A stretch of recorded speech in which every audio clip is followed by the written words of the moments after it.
On today's show, fajitas and tips with onions, harvesting and preparing onions to cook with. Also, I thought I'd share a little bit about my background. I got my start in the food business, I guess at my mama's side, watching mama cook. Great stories about my mother and her cooking. My first job was at the grocery store, the A&P in Conyers, Georgia. My first job in California was at Alpha Beta on 3rd Street in San Rafael. Now it's a Whole Food. Remember Alpha Beta? Tell a friend. Well, that's what I want you to do about this show. If you like what I'm doing, tell a friend or 3. Also, you know, along my culinary journey, I worked with some incredible human beings.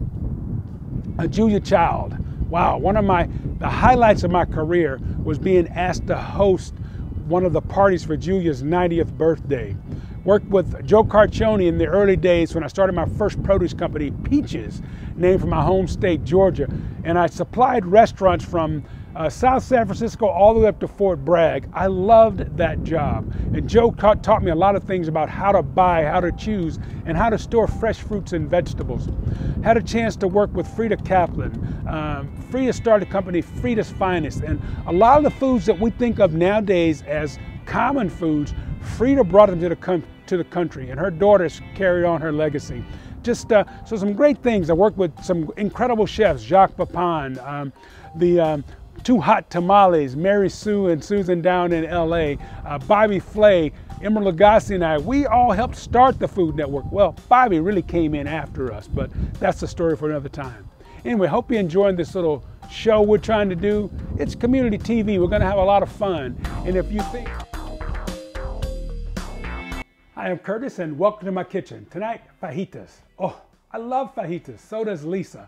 So tonight I'm going to share my version of this wonderful Mexican dish that America just loves. Now, the dish got its start down in Texas, Tex-Mex cuisine.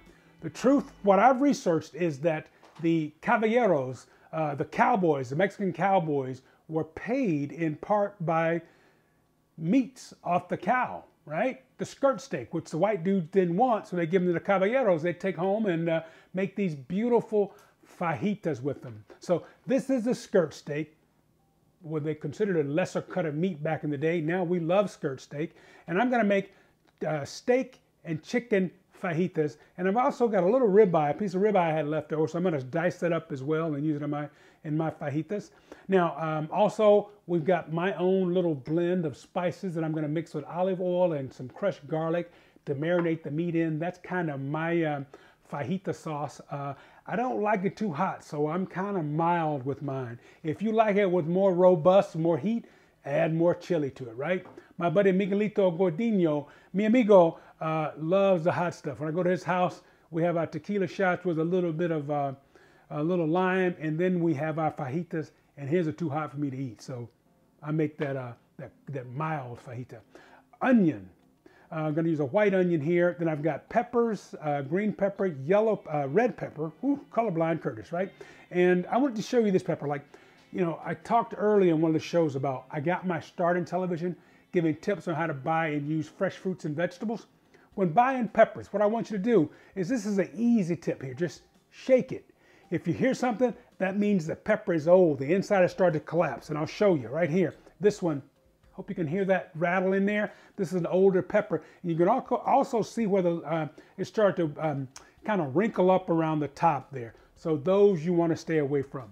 Okay, let's get to making our fajitas. So first thing I'm going to do is prep my meat, mix my marinade, and put that in the fridge until we're ready to cook with it. I would love for you to, if you've got an hour, to marinate ahead of time, so you want all that flavor to get into your meats. And then we'll chop our vegetables, heat up that cast iron skillet, and then we will, you know, finish it up with our beautiful tortillas. I like the flour tortilla. I'm sorry, you know, if you like corn, use corn. I do love the flour tortilla. I'm going to start with my chicken first. Again, I'm going to, because it's such a thick piece, I think I'll just butterfly it. Through the middle here. It's so thick. There we go. Open that up. And we're just going to cut it into strips. Now you can do dices. Remember, I love stressing the point that recipes are just starting points.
Changed out cutting boards as well as knives to do our beef. So I'll do the skirt steak first, and we're just gonna, again, cut it in strips. We're gonna place it all in that little container to marinate. Again, we've got this iced down so the container is nice and cold, but we will put this in the fridge while we prep the vegetables, as well as for the marinating. And you can cut the strips as long or as short as you like. Again, you can cut them into chunks, whatever suits your fancy.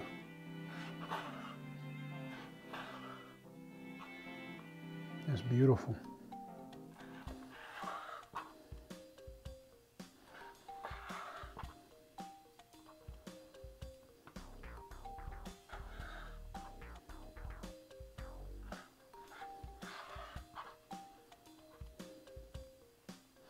You notice there's a lot of marbling in this. Marbling is just a fancy way of saying fat, right? So this is why that skirt steak wasn't considered a prime cut of meat that the ranchers would give to the caballeros. But hey, you know, we find ways of doing things like my ancestors. You know, we had to eat, they say, high on the hog, you know, the hog head, the things that the plantation owners didn't want to eat. We can make some great meals out of.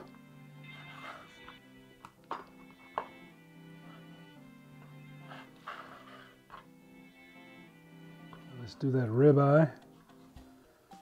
Take it, cut nice long slices of there.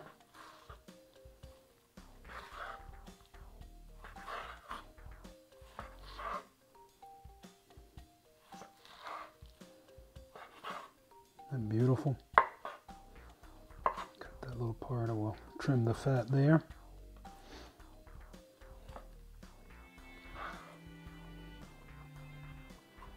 I think I'll cut these through the middle as well.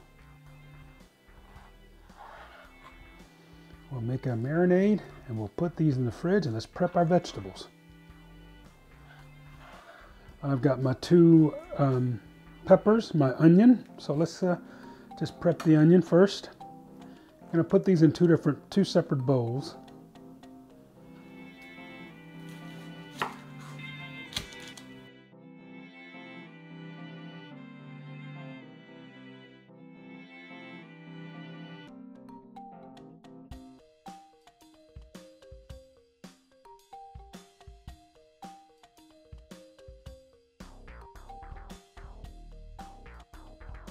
Ready? Peppers, and there's so many different ways to do your peppers.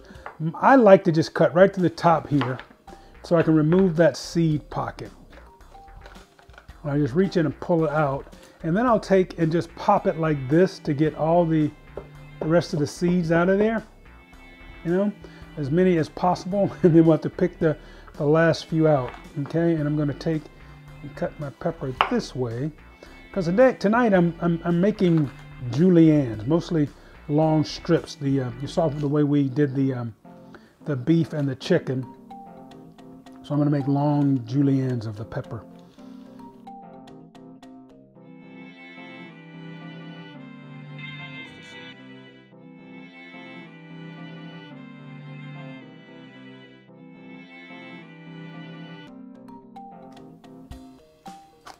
Try one. It tastes good right there. Woo! Fresh produce. Okay, again, pop it. Get the seeds out. I'm gonna cut the bottom off. Okay, cut through the side. Okay, and then we can make our little juliennes.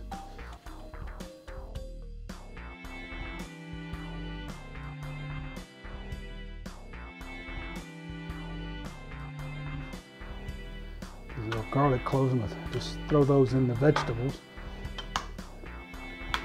A couple left over, don't want to waste them, right? Throw them in with the veggies. So we'll get 2 cast iron skillets out, and we will get them hot, and let's start some snap, crackle, and a whole lot of pop. Start our chicken in this pan, and I've got them separated. So hopefully we'll get that nice little sizzle. I love that sound right there. Yeah, baby. And just go ahead and move everything around the pan and let it saute. Like I said, the chicken takes longer to cook than the beef. So let's go ahead and get this pan started now.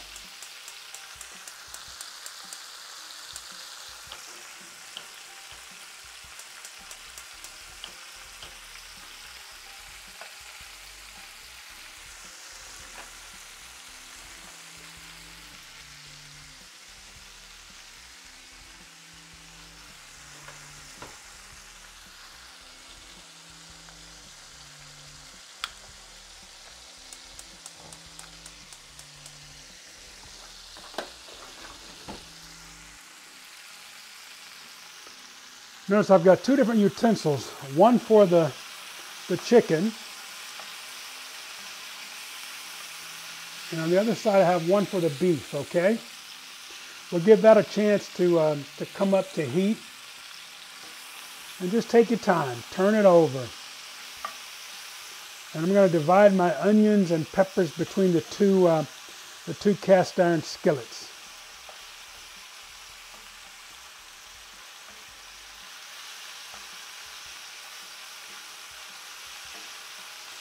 Now the temperature you want, the internal temperature for chicken is 165. However, when you're cooking little strips like this, you really don't need to use your meat thermometer.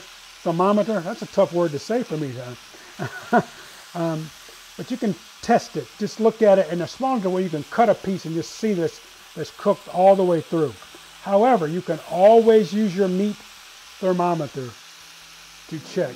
Let's see how this is coming along. Not quite there yet.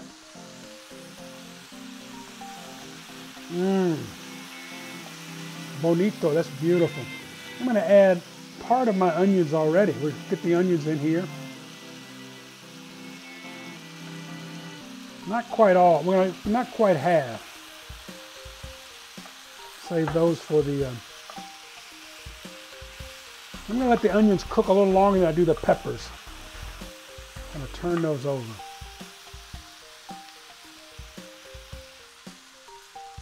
We're getting there.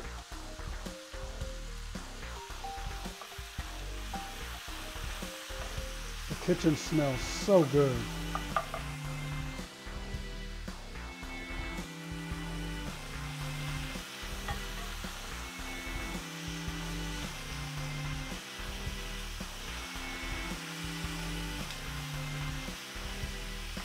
Cast iron is great for making fajitas or any of the quick frying dishes because it holds the heat throughout the pan.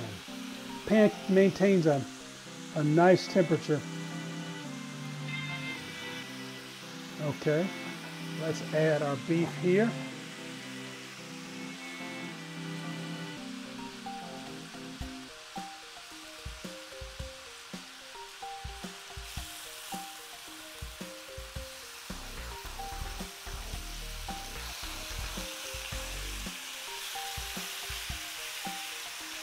It smells so good. Ooh, baby. Now the beef cooks much quicker than your chicken. And the temperature, internal temperature does not have to be as high as as we say in the South, the yard bird. Chicken, that is. Add some pepper.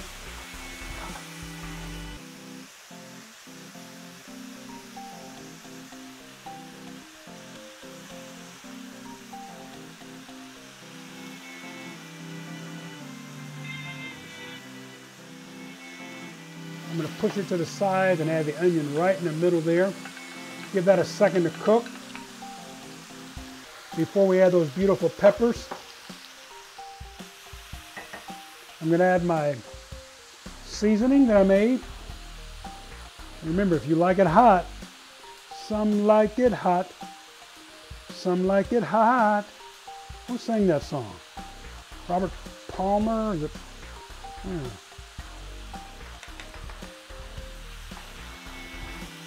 All right, let's check on the onions and our beef. Notice we got the two different utensils. One for chicken, one for beef. Wow, wow, that's gorgeous, y'all. Make a well in the middle there.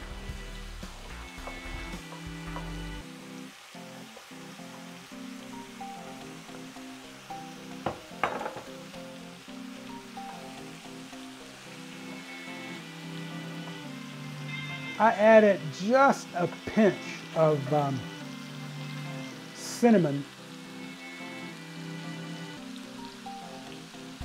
just to give it a little flair. So if you want to try that, go for it. I really like sometimes to mix cinnamon in. It helps to bring out other flavors when I do a little spicy. And remember, I like it mild, and I'm not crazy about too spicy. I'm going to lower it. Slide that to the back.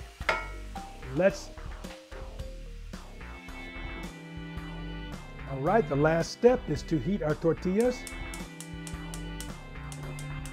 before putting together our fajitas. And I just do it on my open flame like that. 1001, 1002. I usually do 10 seconds per side.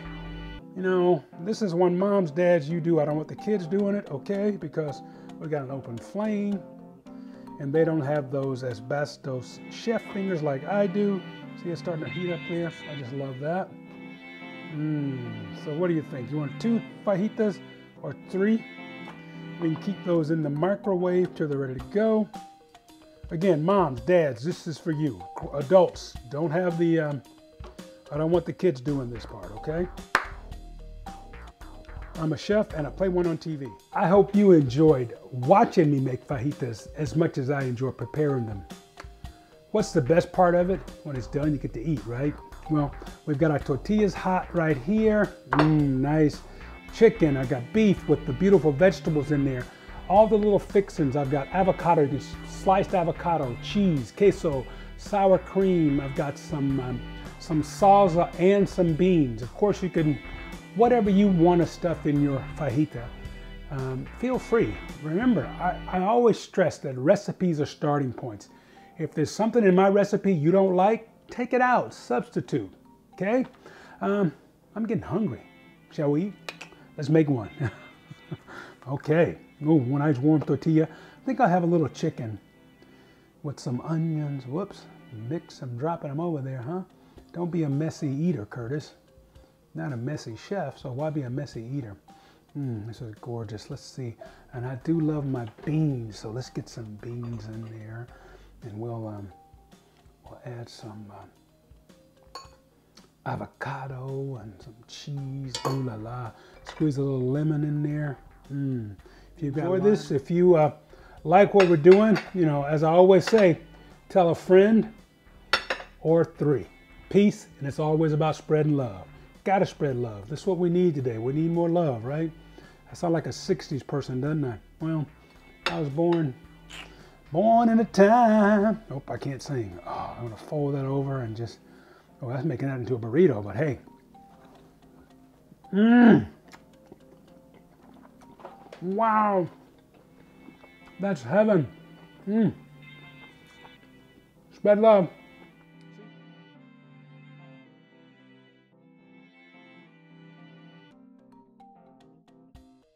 A long-time champ. All right, here's part of the harvest of my onion crop. There's the lone yellow onion right now, Spanish onion, and I've got the beautiful red Bermuda. let's go harvest some and show you how we got to this point before we get into the kitchen and start cooking. Hey friends, it's Curtis Aikens' version of From My Garden. And onions today. My onion harvest, I'm getting towards the end. It is July, late July, and Lisa and I have been enjoying these onions. I've given a lot to friends and neighbors. And I've got maybe a few yellow, the sweet onions left, but most of the ones left are the red Bermuda. So I'm gonna show you, when they're ripe, when they start to flop over like that. You see that there? Now, and to simply harvest onions, just pull them out of the ground and then shake that dirt off. Now, my granddaddy would take and he'd hang these up in his, it's like his smokehouse, and let them dry and cure. And I'll show you what.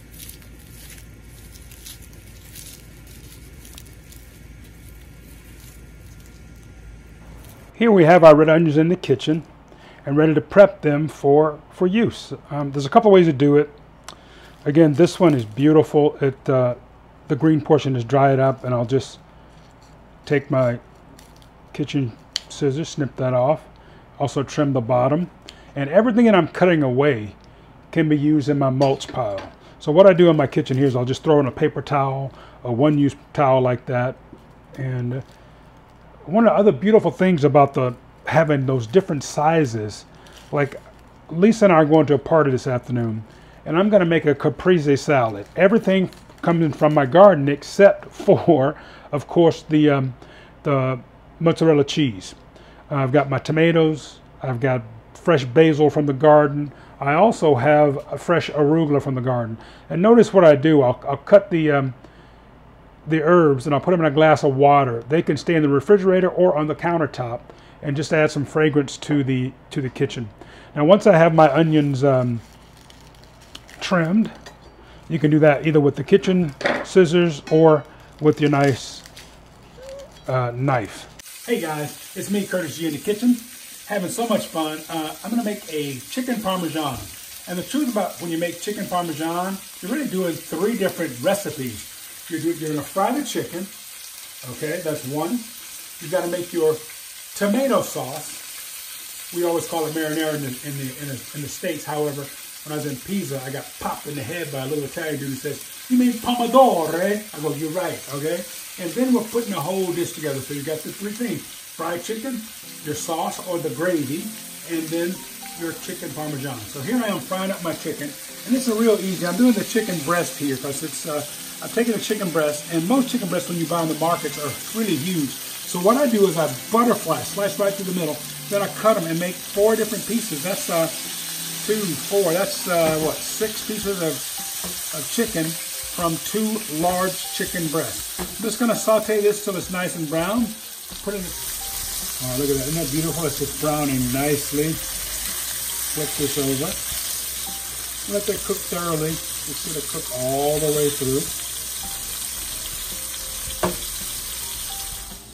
Okay, now I place a lid on the pan, and because you're going to cook from the bottom as well as the top by keeping that heat, and you're cooking it, you're frying all the way around, and also it helps to keep that turkey breast moist. Isn't that beautiful chicken right there?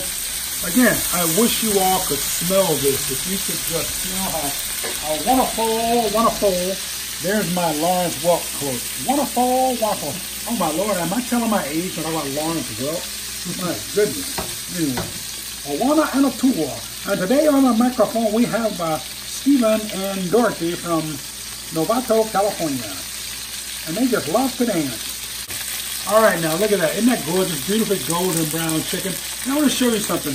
Here I've got just like a rack, a bacon rack, and underneath it I have some paper towel. And I'm going to allow, can you see that okay?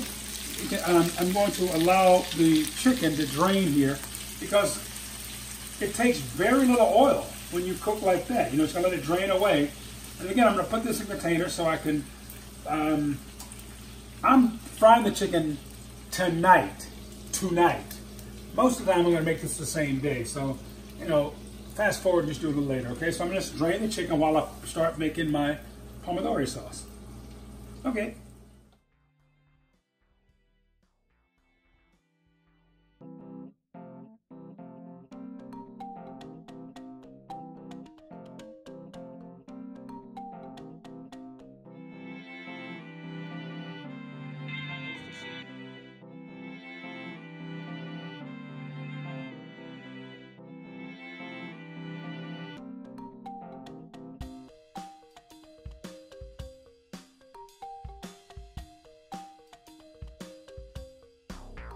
started. Ah. I mean, so what's the secret to opening a bottle of champagne, Theo? I didn't do it well this time, but We'll get a chance to do it tomorrow, okay? Actually, in a palace, we should do it without any noise. But that's why I asked you if I should pop it up. And that's okay. No, you were perfect. Traditionally, we push with the thumb, and bam, No but pop. it can be dangerous. And there's another way. It's with the sword. With how do you call it? The sword. Yeah. Knife.